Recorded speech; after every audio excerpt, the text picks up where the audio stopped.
Bonjour à toutes et à tous, bienvenue en direct sur Aouras TV. Quel plaisir de vous accueillir pour ce nouveau numéro de Sans Frontières. Je vous rappelle, suivez-nous sur les réseaux sociaux, la page Facebook d'Aouras TV, notamment pour revoir tous les programmes de la chaîne. On va bien évidemment revenir sur cette actualité mondiale, planétaire, ce coronavirus qui aujourd'hui totalise à l'heure actuelle. Bien évidemment, les chiffres avancent très vite et puis bien évidemment, les chiffres arrivent aussi en fonction des pays, en fonction de leurs moyens aussi de recensement qui est parfois bien évidemment une réalité qu'imparfaitement qui sont donnés exactement sur ces chiffres. Excusez-moi, 6420 morts aujourd'hui avec 163 930 cas d'infection hier précisément à recenser à 18 heures sur 141 pays. On en verra bien évidemment quelques images tout à l'heure. 48 cas recensés de contamination en Algérie avec 4 décès. Sachez qu'en 24 heures dans le monde, c'est donc 153 nouveaux décès et 12 153 nouveaux cas recensés. Alors pour vous donner un aperçu d'un point de vue planétaire, l'Asie, c'est 91 973 cas et 3 320 décès. L'Europe, très touchée aussi derrière l'Asie, 52 407 cas et 2291 décès. Le Moyen-Orient derrière avec 15 291 cas et 738 décès. L'Amérique latine et les Caraïbes aussi touchés par cette pandémie, 448 cas et 6 décès. L'Afrique, 8 décès, en comptant l'Algérie, 315 cas de contamination et l'Océanie, 303 cas de contamination avec 5 décès. Voilà, globalement pour ces chiffres, c'est pour vous dire donc que cette pandémie prend de plus en plus d'ampleur. Protégez-vous bien évidemment. Parlez à distance, essayez de toucher le moins de choses et le moins d'objets possible. Lavez-vous régulièrement les mains avec du savon ou avec une lotion si vous en avez à votre disposition. Et si vous pouvez bien évidemment porter un masque ou encore tout simplement un tissu ou une écharpe, notamment pour réduire le contact. Avec nous sur le plateau, Abdelaziz Ouldali, bonjour, bienvenue.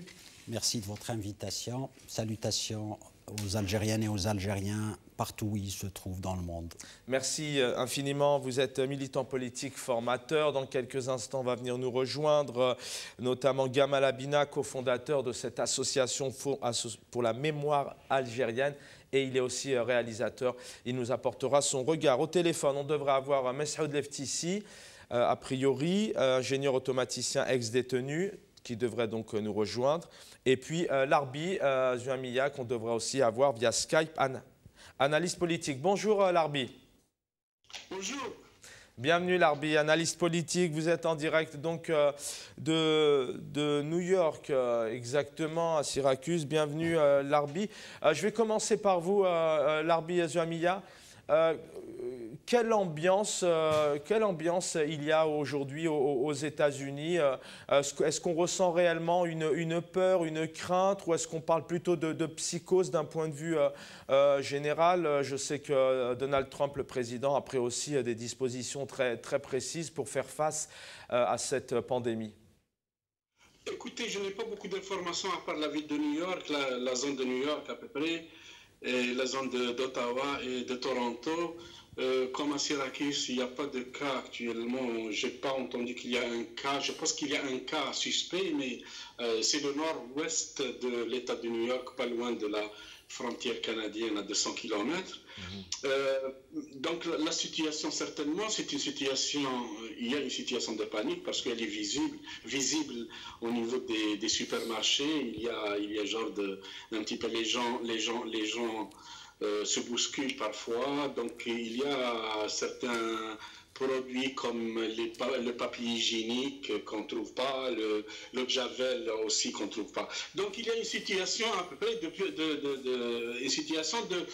d'épidémie. Ça, c'est ce qui est aussi un petit peu saluable, si on peut utiliser le terme, c'est que comme le Canada et les États-Unis, malgré qu'il y a certaines manipulations en matière de vaccins aux États-Unis, parce qu'il y a des lobbies qui s'entre-déchirent à cause d'un vaccin qu'on est en train d'expérimenter à l'heure actuelle depuis janvier, Mais généralement, c'est des gouvernements responsables. Il y a l'information aussi. L'information, les gens sont informés. Il y a les moyens aussi. Donc, c'est des gens, les responsables ici, c'est des gouvernements qui sont au service du citoyen parce qu'ils sont comptables devant leurs citoyens.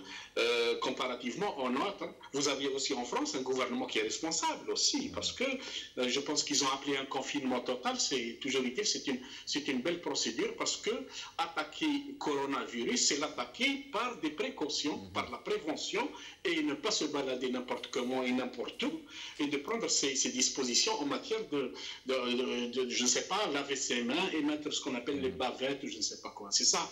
Mais à la situation actuelle, c'est une situation d'épidémie sans... Il n'y a pas beaucoup, un petit peu surtout au niveau de la zone Montréal, Ottawa, Toronto, comme au Canada.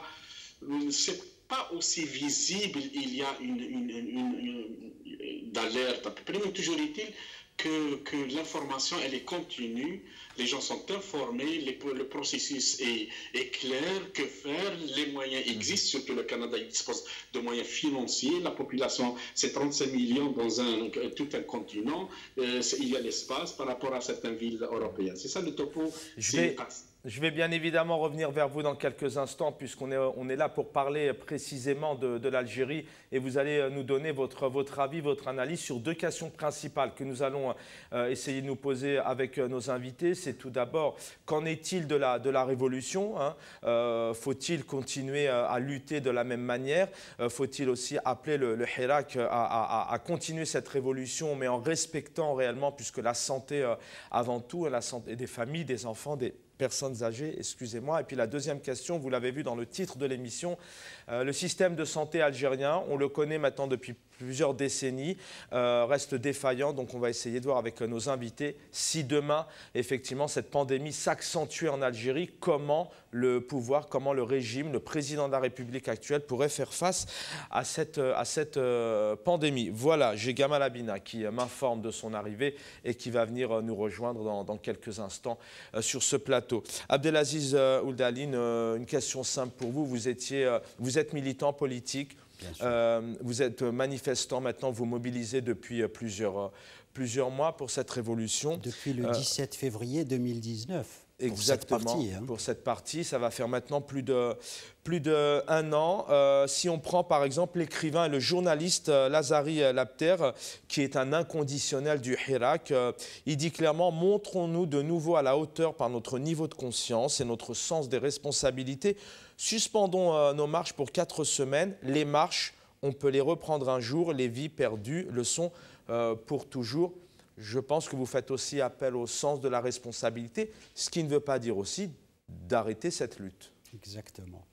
Je partage totalement. Je vais vous demander de parler plus fort, s'il vous plaît. Je partage totalement.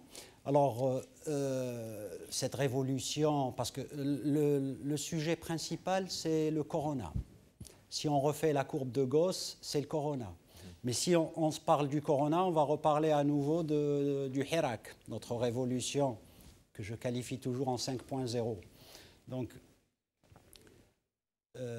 c'est normal, parce que cette pandémie qu'est le corona oblige à en tenir compte et d'une façon conséquente. Appeler au sens de la responsabilité et faire ce qu'il faut, et ben, par exemple, pour hier, il était prévu notre manifestation hebdomadaire du dimanche à Paris, donc pour la diaspora à Paris. Nous avons informé à l'avance que voilà, mieux vaut ne pas venir et il n'est pas question qu'on ne soit pas en conformité avec les mesures prises par le gouvernement et la République française. Les protocoles correspondant pour toute considération, nous tenons à ce que notre révolution reste exemplaire, parce qu'elle l'a toujours été et elle continuera de l'être. Donc du coup, on a informé et puis on a été sur place hier, hein, avec le masque, des Kleenex, de quoi... Avec un rassemblement de moins de 100 personnes aussi, puisque oui, c'est ce qu'a décrété à l'heure actuelle, et ça va très vite. Hein, le président Macron devrait intervenir ce soir avec de nouvelles dispositions à prendre, notamment certainement un couvre-feu 18h et un confinement général. Mais hier, il y avait tout de même un petit rassemblement place de la République. C'est aussi une manière de dire... OK, pandémie, mais nous sommes toujours là et ça va continuer. C'est cela. Quelques précisions. Quand il y avait un peu plus de monde, ou quand il y avait un groupe conséquent sur l'un des côtés de la place de la République, on tenait à dispatcher les gens pour ne pas être regroupés en nombre dépassant le seuil. On s'est arrangé pour que ça ne puisse pas être le cas, pour rester en conformité. Même les CRS ont pu constater que nous étions dans l'observation des mesures qu'il faut. Parce que notre révolution reste silmire dans l'unité et avec toute conscience. Ce qui est important à signaler, c'est que ma formulation, et qui ne contredit pas ma formulation, comme la formulation de chacun peut varier, on est en intelligence collective. Ça a été beaucoup relayé hier sur la place de la République pour dire aux gens de rentrer et de se suivre et d'être plus connectés que d'habitude, parce que notre révolution continue. Moi, je fais partie de ceux qui disent, ce n'est pas en contradiction avec d'autres formulations, je fais partie de ceux qui disent, ce n'est même pas une parenthèse, c'est une adaptation au contexte. C'est-à-dire, le contexte fait qu'on ne sera pas sur la manifestation à la place de la République, mais nous sommes sur les réseaux sociaux, nous comptons sur toute cette intelligence collective pour développer les actions efficientes, notamment auprès des médias lourds, notamment en France. C'est d'ailleurs ce qui se passe aussi depuis plus d'1 an. Maintenant, il y a une forte présence sur les réseaux sociaux, des collectifs qui sont organisés et qui travaillent bien évidemment en amont tout au long de la semaine, en plus de ces manifestations. Messaoud Leftissi, bonjour Messaoud. Allô, oui. Oui, bonjour Messaoud Leftissi. Vous êtes en Algérie, bienvenue une nouvelle fois, ingénieur automaticien, ex-détenu. D'abord, on va essayer de prendre question par question. La première question, c'est bien évidemment cette révolution continue. En tout cas, c'est ce que le peuple algérien souhaite. Je vais citer une journaliste consoeur aussi, qui est Myriam Naïtlouni sur son compte Twitter, qui dit clairement suspendre les marches jusqu'au 3 avril. Qu'en pensez-vous? Elle pose la question et elle dit « Le régime ne nous protégera pas, système en faillite ». C'est un peu la question qu'on se pose aujourd'hui. Décidons ensemble de protéger aussi notre révolution. Oui, bonjour mon ami, bonjour à vos invités et les spectateurs. Donc effectivement, il y a, suite à la propagation de ce virus, cette pandémie, a imposé un climat de panique, surtout ici en Algérie, comme partout ailleurs. Et justement, ça nous a poussé d'aller vers un débat, est-ce qu'on suspend le Hirak pendant quelques semaines, ou bien on doit continuer en prenant les mesures de prévention.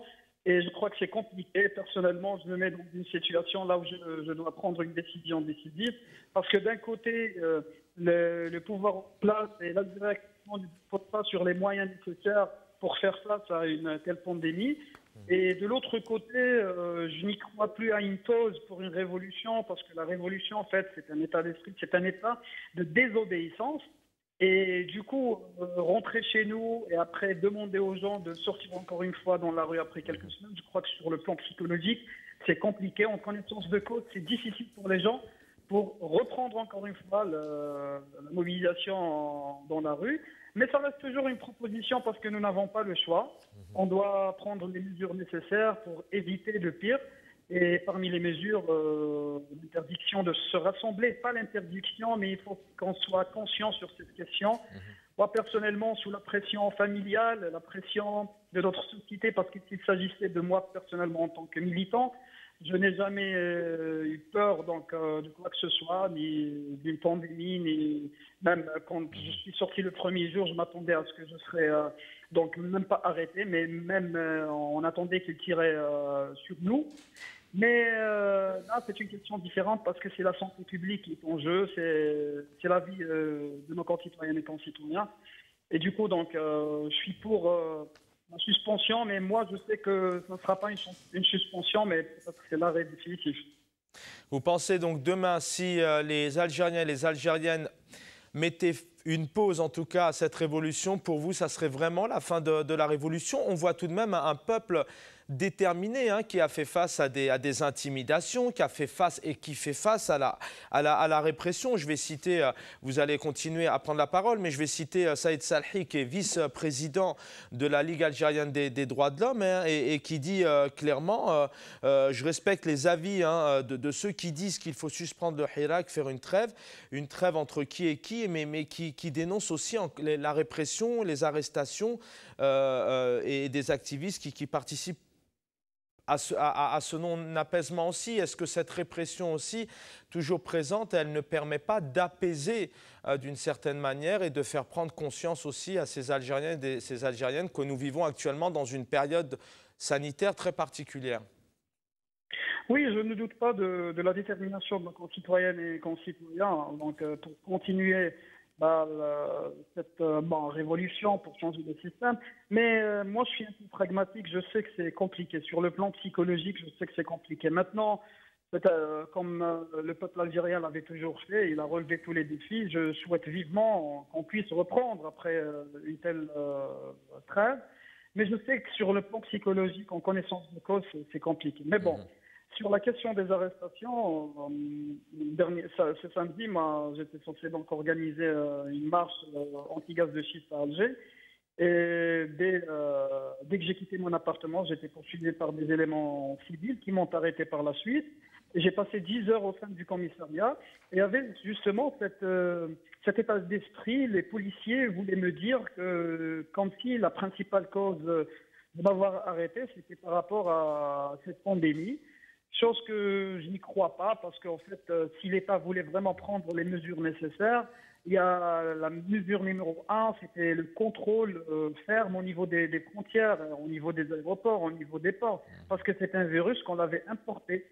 Ce n'est pas une production locale. Donc, c'est vrai que ça a été très critiqué jeudi dernier. Le président Tebboune a pris des décisions et qui peuvent être aussi importantes, fermeture des crèches, des centres universitaires, des écoles.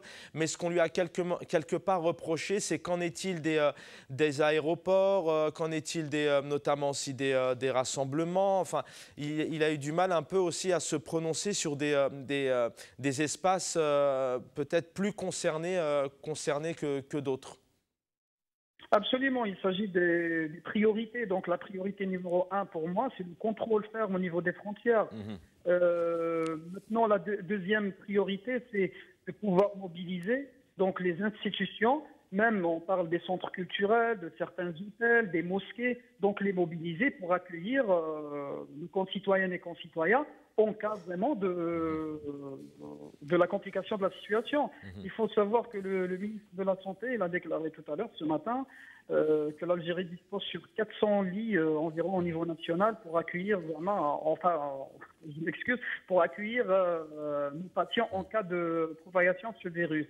Mais ce qu'il faut savoir, qu'au niveau de la ville de Skikda, c'est ma ville natale, il y a effectivement 12 lits au niveau de l'hôpital qui sont déclarés comme la capacité d'accueil de notre hôpital, mais en réalité, il n'y a que 4 postes de réanimation. Donc, je crois qu'actuellement, il y a un problème de structure d'accueil, de structure sanitaire, et c'est toujours les conséquences de ce système qui s'est installé depuis l'indépendance. Actuellement, voilà, on se trouve entre le marteau et l'enclume. Meshoud Leftissi, une dernière réaction là-dessus, parce que vous êtes en Algérie. Effectivement, la question qu'on se pose aujourd'hui, c'est l'état de santé. Karim Boutata, que vous connaissez très bien, nous disait que la santé en Algérie est malade. On a un médecin spécialiste au CHU de Frantz Fanon à Blida qui dit que la panique est toujours là, qui dénonce d'ailleurs l'intervention du ministre de l'Intérieur sur la chaîne algérienne, la radio algérienne, qui a déclaré que tout le matériel nécessaire et les kits de prélèvement étaient disponibles. Et au moment où son intervention passait à la radio, l'hôpital de Boufalik connaissait une grande affluence de citoyens venus effectuer le test, et avec donc des grosses inquiétudes sur les moyens. Il dit clairement que c'était encore la pagaille, et on a certains hôpitaux qui sont aujourd'hui même même en grève. Et face à cette pression, les citoyens et citoyennes algériennes ont dû retrousser chemise et repartir à la maison, puisqu'il y avait faute de moyens de kits de prélèvement. La question qui se pose, bien évidemment, c'est aussi la santé. Est-ce que demain, si cette pandémie était amenée à s'accentuer, est-ce que pour vous, l'Algérie, vous qui vivez en Algérie, pourrait faire face en termes de santé à cette pandémie? Non, non, non. L'Algérie ne pourra pas, malheureusement, avec les moyens à bord, faire face à cette pandémie. Et justement, ce qui inquiète le plus nos concitoyennes et concitoyens, ça, c'est pas le virus lui-même, mais c'est une fois qu'on est infecté, donc on ne sera pas pris en charge. Et personne n'acceptera voir l'un de ses proches, ses voisins, ses amis, donc en train de mourir devant ses yeux, où il se trouve dans une situation accablée. Voilà ce qui nous fait peur le plus. Voilà ce qui inquiète la population, c'est la capacité de l'État algérien de prendre en charge justement les citoyens qui seront peut-être infectés. Merci infiniment, M. Leftissi. Aujourd'hui, bien évidemment, il y a actuellement 48 cas et 4 décès recensés. Mais je le vous disais tout à l'heure, c'est l'AFP, qui est notamment l'agence France Presse, entre autres, et en Algérie aussi, qui recense des éléments, mais qui reflètent toutefois qu'imparfaitement la réalité, les pays ayant des politiques et des moyens différents pour recenser, pour tester, etc. Avant de redonner la parole à Larbi Jamia, qui est en direct à l'État de New York, vient de nous rejoindre donc Gamal Abina. Bonjour Gamal, bienvenue une nouvelle fois. Peut-être une réaction maintenant sur cette pandémie internationale. On le disait tout à l'heure, il y a des milliers de morts, des dizaines de milliers de cas recensés, précisément à l'heure actuelle 163 930. Cette révolution, elle est là, les Algériens ne lâchent rien. Il y a un manque de confiance, un manque de souveraineté, un manque de légitimité. C'est peut-être aussi pour ça que les Algériens et les Algériennes ont du mal à se dire « Ok, on arrête, on fait une pause ». Alors là, je vais être très clair et je vais être catégorique par rapport aux propos que je vais tenir parce que c'est pas rien. Je parle du modèle français pour comprendre ce qui se passe en Afrique et en Algérie en particulier. En Italie, un médecin a poussé un cri d'alarme. Aujourd'hui, ils sont dans un pays industrialisé, moderne et tout, de l'OCDE, de l'Europe communautaire, de la zone euro. Ils sont en train d'arbitrer à savoir est-ce qu'ils doivent sauver les vieux ou les jeunes. Aujourd'hui, ils sacrifient les vieux. Voilà ce qui se passe en Italie. Parce qu'ils n'ont pas les moyens de faire face à cette pandémie. C'est intéressant ce que vous dites, c'est-à-dire qu'un pays occidental, européen, avec un système de santé très élaboré, n'est pas en mesure d'eux parce qu'ils n'ont pas de système de réanimation. Ils n'ont pas les moyens de pouvoir traiter tous les malades. C'est monumental ce qui se passe en Italie. Vous avez peur pour l'Algérie aujourd'hui? J'ai peur non seulement pour l'Algérie, mais pour tous les Algériens qui vivent en France aussi, ne le perdons pas de vue, parce qu'on a beaucoup de Chibani en France, parce que c'est une maladie qui frappe particulièrement et plus durement les anciens, évidemment, et tous les gens qui sont en détresse respiratoire. Nous sommes des vecteurs de cette maladie. Peut-être qu'il ne nous arrivera rien, mais en revanche, tous les anciens peuvent mourir. Et ce qui se passe, c'est que l'Algérie a pris une disposition, enfin, c'est pas trop tôt. L'ironie du sort, c'est que c'est le Sud qui se défend du Nord. Elle vient de bloquer ses frontières au niveau maritime et aérien pour demain soir, semble-t-il. C'est ce qu'ils ont annoncé. Alors pourquoi? Parce qu'ils ont pris la mesure des choses. En France, malheureusement, pour éviter le vent de panique qui était attendu et qui va arriver de toute façon, ils nous ont menti. Je suis catégorique dans ce que je dis. J'ai fait un article chez Mediapart où j'ai dit quoi? Si 4 personnes de l'Assemblée nationale, ce qui représente 0,69% de l'Assemblée, qui représente la nation, donc à peu près toute la France, sont impactées parce qu'il y a 4 personnes qui portent le virus, ça signifie qu'au niveau national, il y a 450 000 personnes qui ont dû porter le virus. Là, on a une députée LRM qui dit que son père est en train de mourir. J'ai une amie algérienne, je suis très clair, je vous dis, c'est grave ce que je dis, une amie algérienne qui a été confinée chez elle en France, dans le pays moderne, le pays soi-disant des soins, de Pasteur. On lui a dit de rester chez elle parce qu'ils ne peuvent pas la recevoir à l'hôpital. Les hôpitaux sont saturés. Et aujourd'hui, on se demande si en Algérie, puisqu'on va parler maintenant de l'Algérie, on est en mesure... Je rappelle que la maladie a été importée par un Italien de 27 ans, un jeune. Est-ce qu'on est en mesure de faire face à cette pandémie? Je dirais aux Algériens, moi je suis pour le Hirak depuis le début, qu'il faut prendre ses responsabilités. La libération de la parole, c'est fait, c'est très bien. Maintenant, il ne faut pas que pour libérer le peuple, on se retrouve otage d'une maladie qui va tuer le peuple. C'est-à-dire qu'il faut faire très attention. Je comprends que les gens n'aient pas envie de baisser la pression, et je la comprends, mais il ne faut pas perdre de vue qu'en Algérie, on n'a pas les moyens de faire face à une telle pandémie. Les hôpitaux sont incapables de recevoir même 10 000 malades d'un coup. Larbi Jamia, c'est à votre tour. Hein. Je vais donner la parole les uns derrière les autres pour essayer d'être équitable. D'abord, deux questions. Vous nous avez fait un petit état tout à l'heure hein, sur là où vous vivez. Hein. C'est important au niveau des États-Unis. D'ailleurs, je crois que je n'ai pas donné les chiffres au niveau des États-Unis à l'heure actuelle et du Canada.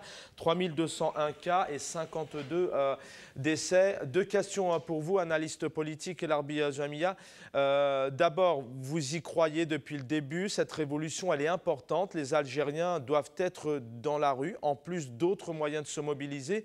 Est-ce qu'aujourd'hui, quel est le message que vous avez envie de faire passer? Et puis la deuxième question aujourd'hui, est-ce que l'état de santé de l'Algérie est pour vous dramatique? Et puis clairement, quand on voit que la France et l'Italie vont avoir du mal à faire face à cette pandémie, qu'en est-il de l'Algérie? Avant de vous donner la parole, je parlais d'une grève tout à l'heure. Actuellement, il y a une grève du personnel de la polyclinique de Nasriya à Boumerdès, où effectivement le personnel proteste. Il y a un manque de moyens total pour faire face à ce coronavirus. Écoutez, moi je ne suis pas partisan de... Il y a un débat qui évolue en clopin-clopant. Il est boiteux. Maintenant, la question principale, sans passer notre temps à jaser, il faut prendre la position la plus logique.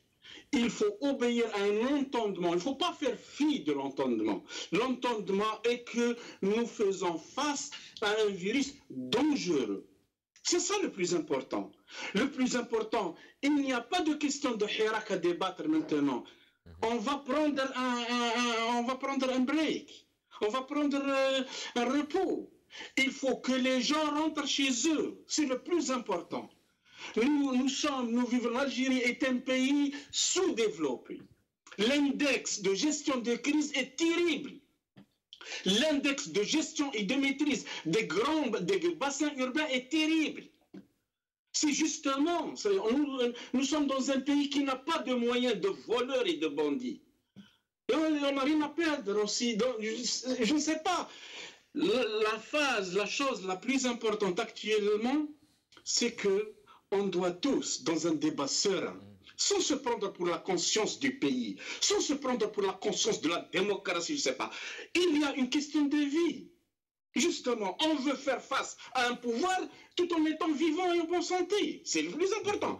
Moi, j'estime qu'il est nécessaire, qu'il est primordial, et c'est une condition sine qua non.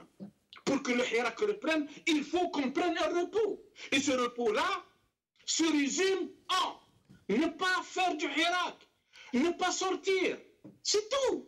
Ne pas faire des regroupements, des attroupements de plus de 100 personnes. C'est très important. Nous n'avons pas même les moyens organisationnels. Même on n'utilise rien du tout. Et c'est pour cela que, même si c'est le pouvoir qui veut ça, même si le pouvoir c'est un pouvoir criminel, parce que même si 1 million demain d'Algériens vont mourir, il va venir après-demain pour nous dire je suis désolé, SF. Il y en a SF mettre au million. Parce qu'il y a le culte de la contrition. Est-ce qu'on peut penser aussi, sans être médisant bien sûr, mais que c'est effectivement que si, d'ailleurs merci pour ce message parce que je pense qu'il faut vraiment faire appel à la responsabilité et on est persuadé que cette révolution reprendra et elle continuera et puis elle peut continuer avec d'autres manières comme on l'a vécu hier à Paris, place de la République. Mais peut-être deux points pour vous Larbi, est-ce qu'on peut penser aussi que si ce hirak et cette révolution et les Algériens et les Algériennes ne font pas appel au sens de la responsabilité et ne pas rentrer, est-ce que aussi cette pandémie, si elle était amenée à s'accentuer malheureusement, le régime ne lui remettrait pas sur le dos justement cette responsabilité? Première réaction. Et la deuxième réaction, vous parlez du système actuel, mais quelque part ce système, est-ce qu'il est honnête? On lisait dans la une de la presse de Reporters ce matin en disant qu'en Algérie, il y a des millions de masques à disposition. On a le ministre de l'Intérieur qui dit clairement qu'il y a tous les moyens disponibles pour faire face, tous les moyens sont mis à disposition pour faire face et soigner les malades atteints du Covid-19. Est-ce que réellement le pouvoir est conscient? Est-ce que vous êtes d'accord avec cette intervention d'un ministre de l'Intérieur qui dit, pas plus tard qu'hier, à un moment donné, l'Algérie a tous les moyens pour faire face à cette pandémie quand on sait qu'une future maman a beaucoup de mal à donner naissance en Algérie? Si Chaban, personnellement, je ne vais pas passer ma vie à analyser un TEF de ministre et son gouvernement, à un président illégitime. Le plus important, nous avons une phase de conscience citoyenne. Qu'est-ce qu'on dit? Non, mais elle est importante cette confiance à un moment donné. Aujourd'hui, qu'est-ce qu'attendent par exemple les Français ce soir? C'est je vais être un peu clair, mais comment va nous aider le gouvernement? Comment va nous aider le président de la République? Les gens sont dans l'inconnu, les gens ont peur, les gens ne savent même plus. C'est important peut-être qu'à ce moment précis, là maintenant, peut-être que ce gouvernement algérien essaie de tenter tant bien que mal de gagner un peu de confiance en ne racontant pas des bêtises, parce que je trouve que là, c'est un petit peu aller un peu loin quand on connaît le système de santé algérien et de dire aux Algériens « n'ayez pas crainte, on a tous les moyens à disposition », je trouve que là, on prend les Algériens pour des moins que rien. Écoutez, il faut oublier le pouvoir. On doit s'autodiscipliner par des directives émanant des acteurs du Hirak. C'est très important. Il faut prendre sa position en toute indépendance. L'Algérie est seule. L'Algérie est seule. Attendez, maintenant que ce pouvoir dit ou il ne dit pas, il faut l'acculer certainement médiatiquement pour des questions de moyens. Mais le Hirak, les éléments qui ont un poids dans le Hirak, les têtes du Hirak, les leaders d'opinion, les gens qui sont crédibles du Hirak, là où ils se trouvent, il faut que ces gens-là, en toute sérénité, en apaisement, lancent un débat, lancent un appel sans perdre le temps pour que les gens ne fassent pas d'attroupement, de regroupement. C'est très important. Maintenant que ce pouvoir-là, certainement c'est un cadeau pour le pouvoir, le coronavirus, certainement. Mais il faut qu'on évolue en toute indépendance par rapport à lui, parce que tout simplement, si à jamais, ce Hirak-là prend un break, c'est-à-dire va s'arrêter temporairement, certainement c'est positif aussi. Il ne faut pas s'imaginer psychologiquement qu'elle va faire ceci, va se passer cela, va se passer ceci. On va donner une date. Prochain regroupement le 20 avril 2020. C'est très important. Mais on ne peut pas aussi, face à des circonstances qui sont hors de notre portée et qu'il s'agisse actuellement de vie de gens, c'est une question de vie de gens. Mais on ne peut pas jouer à la roulette russe. Et c'est pour cela que, vu qu'on a vu ce qu'on a vu au Canada, le Canada, vous savez que la province de l'Ontario, c'est 600 millions de PIB. La province, elle est riche, elle a les moyens. L'Ontario, c'est la moitié du Canada en matière de richesse. Et le Premier ministre a décidé à ce qu'il n'y a pas de regroupement de plus de 100 personnes. Il y a des mesures draconiennes, justement parce que la bonne prévention, c'est le meilleur remède. Parce qu'on ne sait pas, il y a un côté qu'on ne connaît pas dans le coronavirus. Parce qu'on ne peut pas aussi, on va suivre les traces dans le sable. Tout ce que nous savons actuellement, c'est que notre pays, il faut que l'on tisse des liens sincères avec nos citoyens. Justement, parfois à l'impossible, nul n'est tenu, et que les gens doivent cesser de s'attrouper et de se regrouper, qu'on en finisse actuellement momentanément avec le Hirak, et les gens prennent des dispositions en communication simple, très simple, prendre ses précautions. Ne mettez pas vos mains là où, n'importe où. Lavez vos mains, mettez des trucs, ne voyagez pas, ne faites pas ceci. Mais c'est impossible. C'est comme ça, nous sommes dans un état d'urgence. Maintenant, l'index, je reviens à l'index de gestion de crise. C'est un pays mis en capilotade. Les moyens, la santé, c'est délabré. Qu'est-ce que vous voulez dire? Presque les épithètes qu'on a connues dans notre formation, on les a utilisés pour ce système de santé. Les hôpitaux, on connaît la situation. Nous n'avons pas, même en matière de personnel, même en matière de recherche, même en matière de tests, même en matière de redéploiement, même en matière d'inventaire, même en matière de maillage, d'encadrement, d'intervention, de ciblage, de ne sais pas quoi. Nous sommes un pays sous-développé parce qu'il y a des voleurs, il y avait des voleurs qui ont pillé tout. Et c'est pour cela que on ne fait pas confiance ni au gouvernement, ni à son système de santé. Et le meilleur conseil, de dire aux gens d'une manière simple, Faites attention. Et faites attention, passe par deux choses. Pas d'attroupement, pas de regroupement. Évitez de vous déplacer. Essayez au maximum de faire attention en restant chez soi, en prenant certaines dispositions lorsqu'on rencontre des gens ou en allant au magasin. C'est très simple. Mais ce n'est pas la peine aussi qu'on va passer, on ne va pas passer quand même à faire des débats kilométriques à peu près de Kim Il-sung. C'est très simple. Merci. Il y a une question de vie. Et le conseil le plus simple, le conseil le plus sincère, faites attention, ne sortez pas, parce que, justement, en Algérie, dans des boulevards comme Alger qui est un petit peu chahuté en matière d'urbanisme. Vous savez, si à jamais, il y a 26 personnes qui sont de l'Hira, qui contractent le virus et le transportent, c'est fini pour le pays. Merci, Al-Arbi. Merci infiniment, merci pour ces belles, en tout cas ce beau message, ces belles paroles, effectivement, sens de la responsabilité, par exemple le 20 avril, mais on est persuadé, je vais vous redonner la parole bien évidemment, le temps passe vite, alors c'est toujours intéressant qu'on est nombreux en tant qu'invités, mais on aura aussi le plaisir de se revoir. Abdelaziz Doudali, vous êtes militant politique, aussi formateur, alors une information bien évidemment, l'Algérie donc suspend en lien avec la France et avec l'Europe, donc tous ces vols aériens et puis ces transports maritime. Et puis l'Algérie a suspendu aussi ses liaisons aériennes avec plusieurs capitales africaines, Niamey, Nouakchott ou encore Ouagadougou, Bamako, Abidjan ou Dakar.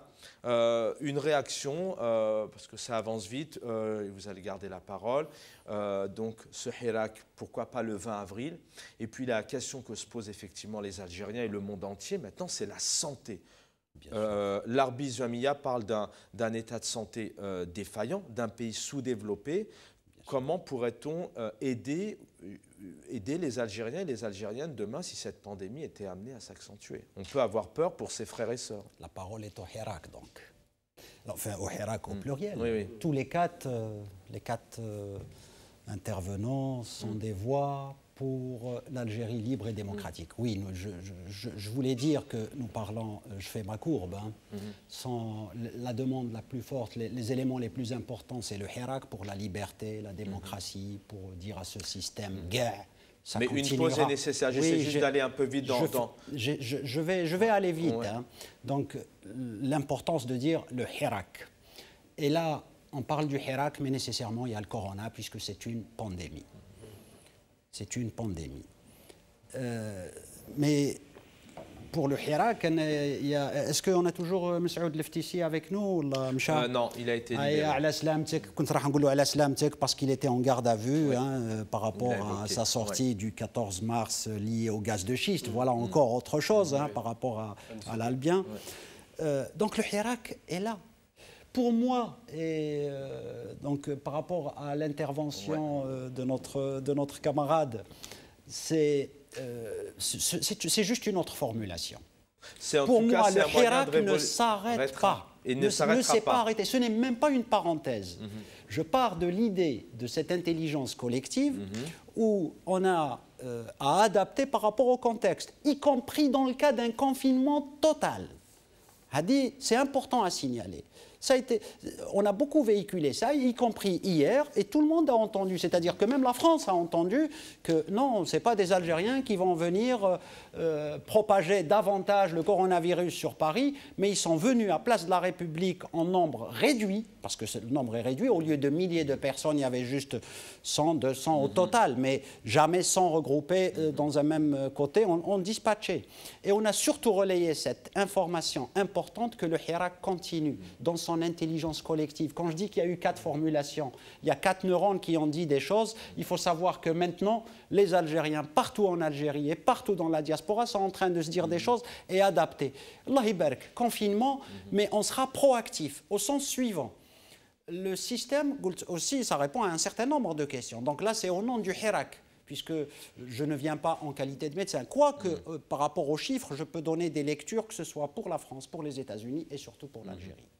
Les États-Unis, pour un taux de décès actuel, puisqu'ils sont juste au début de cette pandémie, ils sont au taux de 1,7, ce qui reflète, je suis désolé, c'est le formateur qui note, 1,7%, c'est excellent. Ça veut dire qu'ils ont un système de santé et une couverture significative. Pour la France, je vous interromps. C'est vrai que... Non, mais vous avez raison, et on pourrait reprendre du temps, mais comme ça va vite. Je peux la résumer, mais c'est vrai c'est important. Vous avez raison aussi, c'est ce qu'on disait aussi la dernière fois, c'est que pour l'instant, ce coronavirus tue énormément, malheureusement, puisque un mort reste un mort. Et il faudrait s'en passer, mais moins que la grippe. Mais aujourd'hui, ce qui se passe, c'est qu'on est devant un Covid-19 qui est une inconnue totale, qui reste aujourd'hui immaîtrisable. Et c'est ce qui fait peur aussi, notamment aux citoyens et citoyennes du monde entier. Donc la question aussi que j'ai envie de vous poser, après ces messages que le Hirak va continuer, qu'il l'a prouvé, etc. C'est vrai qu'on a un système de santé en France. En France d'ailleurs, qui pas défaillant en tout cas, mais en tout cas loin d'être défaillant, mais en tout cas il y a encore des choses à faire. Mais c'est vrai qu'en Algérie, une réaction, vous pourrez reprendre la parole Abdelaziz ou de Ali derrière, mais Gamal Abina, c'est vrai qu'aujourd'hui, vous parlez tout à l'heure de la France et de l'Italie, mais l'Algérie, si on s'arrête à l'Algérie, si demain il y avait de plus en plus de cas, comment fait-on ? Sachant qu'aujourd'hui, il y a même des critiques avec, j'écoutais je crois que c'est Mariani hier soir, qui disait la France n'aurait jamais dû aider la Chine au départ, on aurait dû gérer nos stocks autrement, par exemple. Plaisanterie, il faut être très clair. La Chine est l'atelier du monde. La France n'a pas de masque parce que la Chine les fabrique. Il faut 6 à 8 semaines pour obtenir un conteneur. La Chine a fabriqué un virus accidentellement, semble-t-il, on ne sait pas si c'est eux, mais c'est exporté. Et maintenant, ils doivent exporter les masques et leur expertise pour pouvoir faire face. Il y a eu 10 millions de morts. 10 millions de morts pendant la grippe espagnole de 1918 à 1920. 10 millions. Ce produit, à nouveau, ce virus qui a muté et dont on ne sait rien aujourd'hui, là je parle sous le contrôle du docteur, a une progression qui va être exponentielle. C'est-à-dire que le fameux taux que vous venez de parler aux États-Unis n'est qu'un démarrage. Et le système, je suis désolé pour le système de soins américain, il est extrêmement faible parce qu'il est payant. C'est-à-dire que ça coûte 15 000 € en gros pour espérer être pris un peu en charge. Donc aujourd'hui en Algérie, le problème, ce n'est pas que le système soit payant, c'est que le système est inexistant. Les moyens sont inexistants. Et j'ai envie de dire simplement, M. Macron va parler ce soir de confinement. En gros, on est en prison chez soi. Pour des raisons de sécurité, et c'est des raisons éminemment de vie et de mort. Je pense que le Hirak, qui est un mouvement extraordinairement intelligent, doit muter lui aussi. Et doit faire, comme Macron le propose, le télétravail, doit faire du télé-Hirak. C'est-à-dire que rien n'interdit aux gens qui manifestent de se regrouper sur les réseaux sociaux et de préparer ce prochain grand rassemblement du 20 avril. Rien ne l'interdit. Par contre, la question de la sécurité et de la santé de nos anciens et de toute la population en général, elle est prioritaire. C'est-à-dire que si on veut libérer le pays de difficultés et de maux, ça commence d'abord par le bien-être des gens. Or, mettre en danger la population en regroupant trop de monde dans les manifestations juste pour montrer qu'on est présent, c'est une faute stratégique. Il faut savoir reculer pour mieux avancer. Voilà ce que je pense. Ce que je vous propose, c'est de faire une petite pause. On va voir quelques images qui nous récapitulent un peu un bilan actuel d'un point de vue international, mais aussi en Algérie sur cette pandémie, sur ce virus, le Covid-19.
رانا واعيين ودينا الريسك.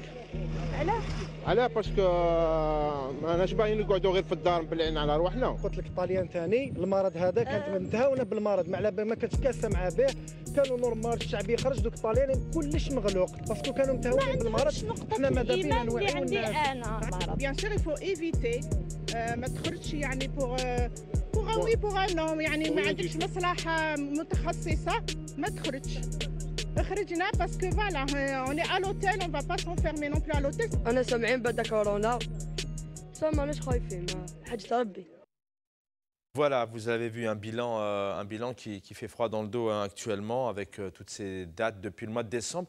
Est-ce que, d'un point de vue général, l'Algérie, je crois qu'on l'a compris, hein, puisque seulement jeudi dernier, on a eu la réaction du président Tebboune, entre autres, et puis là, on a le ministre de l'Intérieur qui se prononce, mais est-ce que, d'un point de vue général, on n'a pas pris cette pandémie serait-ce qu'en France, par exemple, c'est un virus qui est là maintenant depuis le mois de décembre. Oui, est-ce qu'on a tardé? Plus tard en France. Plus tard en France, Chine, mais la prise de conscience, on a l'impression que tant qu'un pays n'est pas touché, ça ne nous regarde pas. Enfin, je vais un peu vite pour... Je pense que la France, en fait, j'enchaîne par rapport à ce que je disais pour les États-Unis, 1,7%, c'est significatif. On dira ce qu'on voudra, ça peut être un autre débat sur qualifier que le système de santé est performant, qu'il est général et qu'il ne couvre que les... C'est une autre considération. Voilà, mais parce qu'on peut dire aussi pareil pour l'Europe, notamment pour la France a tardé à prendre les mesures adéquates parce que il y avait une surestimation de ses capacités et par là même aussi avoir sous-estimé cette pandémie. En France, le pourcentage était... Alors la France, justement, à un moment, c'était pour la comparaison entre pays développés, la France, au moment du départ, c'était de l'ordre de 5%. Ce qui interroge ce système qui est censé être... Ce qui était déclaré, oui, bien sûr. Mais pareil pour les États-Unis, c'est pour ça que je dis c'est un autre débat que de parler des riches et des pauvres. Il faut être très clair, les États-Unis, il y a une négation dès le départ de Trump, et après les déclarations sont arrivées, mais il se trouve que les médecins commencent à parler là-bas, on est très loin des chiffres annoncés. Justement, là je souris amicalement en disant, je sais qu'on discute beaucoup, mais on le fera après. Là c'est juste pour hiérarchiser les priorités, pour en venir à l'Algérie. Donc un pays comme la France, qui passe par contre de 5%, parce qu'il y a quand même, le nombre et il y a la possibilité de répondre, c'est descendu jusqu'à hier à l'ordre de 2,3%.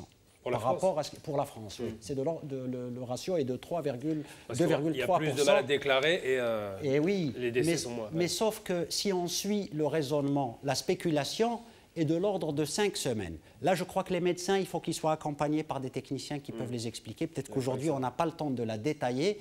La courbe serait donc ascendante sur 5 semaines, avec des éléments où on ne peut pas prévoir. J'ai le sentiment que c'est une courbe exponentielle, pas ascendante, exponentielle. C'est-à-dire qu'il y a une augmentation du nombre de contaminés, de malades et de morts, évidemment, avec un laps de temps qui se réduit. C'est ça qu'on appelle une courbe exponentielle. Est-ce que réellement, je voudrais vraiment après sinon on va rentrer trop dans des chiffres un peu techniques, mais est-ce que réellement on peut faire des simulations sur des chiffres et des analyses, des hypothèses ou même une vision quand on sait que qu'on peut se le transmettre Chaban, permettez juste, parce que moi, ce que je veux, en fait, c'est en arriver à l'Algérie. Tout est prioritaire, ça veut dire qu'on a envie de... Et on continuera de discuter, mais hors antenne, et les gens vont continuer de discuter. Ce que j'ai dit pour la France, et ce n'est pas une parenthèse, parce que nous sommes concernés, parce que universellement, on veut que cette pandémie soit endiguée, rayée totalement, avec pas de dégâts, pour ne pas arriver au cas extrême où c'est un terrien sur deux. Clair. Là, c'est pour l'Algérie. Blida est dépassé. Blida est dépassé. Le nombre total en Algérie, c'est 4. On va dire c'était 5 sur 54 ou 4 sur 48. 4 recensés, parce que je le dis, tous les pays n'ont pas les mêmes moyens d'être dépistés. Chaban, je me permets juste de vous dire ça, que quand on prend un modèle, on le prend pareil pour tout le monde. C'est-à-dire c'est une approche facilitante, parce que si on rentre dans les détails, pour la France, il y a des choses aussi à dire, et pour les États-Unis, d'ailleurs, tu l'as dit. Hein. Pour l'Algérie, 4 sur 48 ou 5 sur 54, peut-être que c'est le dernier chiffre. On est de l'ordre, une proportion de l'ordre de 10%. C'est significatif. Non, pour la suite. C'est-à-dire que quand je dis non, attention, c'est le Hirak pour dire que les gens du Hirak et les médecins du Hirak, on va proposer des choses très concrètes. C'est-à-dire quand c'est de l'ordre de 10% au début comme ça, et que notre concitoyen fait part qu'il y en a deux. J'ai juste une question à vous poser parce qu'il nous reste 3 minutes d'émission. J'ai vraiment du mal à l'heure actuelle. Je comprends vos analyses et vos mais parce que je veux rester toujours en dehors du système. J'ai bien compris. En dehors du système en Algérie veut dire. Oui.